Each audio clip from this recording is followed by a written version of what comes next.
I'm Felicia Federico with UCLA, and I work at the Institute of the Environment and Sustainability.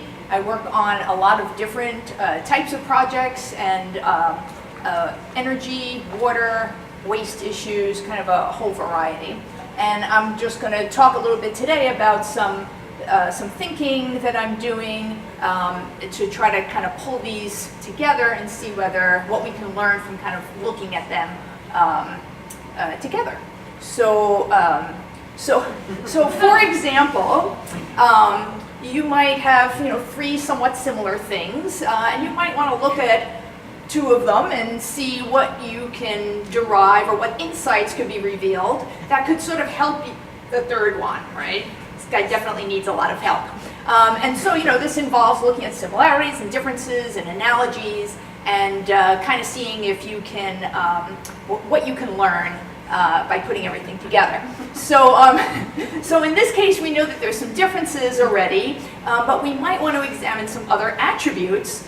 So we could look, if you wanted to, at their quirkiness, how underappreciated they are, when they had their big breaks, and then see if there's anything that might come out to tell you whether there is any hope.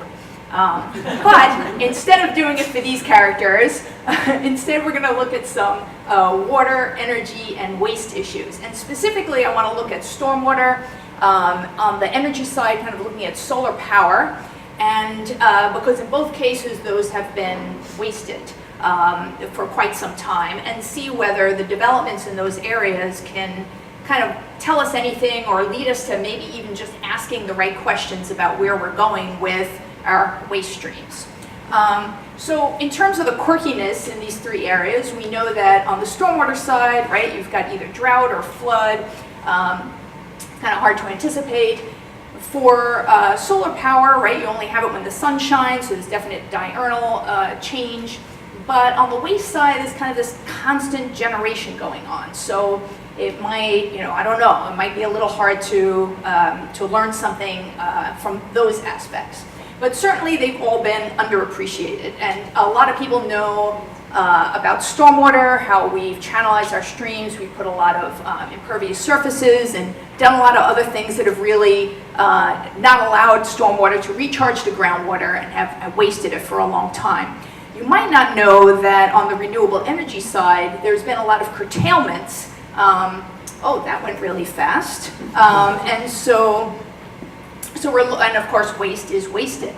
And so what about big breaks, right? I think that in 2000, there seemed to really be a paradigm shift about the idea of stormwater being an asset rather than a liability. There was a book about that. And on the solar side, last year I was at the ISO meeting, and they're finally starting to think about not wasting solar and being able to turn it to an asset. And so the question is, where are we on the waste front? So there's a lot of new rules coming out, a lot of new data that will be available soon through these new regulations. And so some of the questions I'm asking is, will this be a turning point? Will there be sufficient funding in order to move things in the right direction? And will there be a transition soon in how we're dealing with waste? So that's what I'm thinking about. Thank you.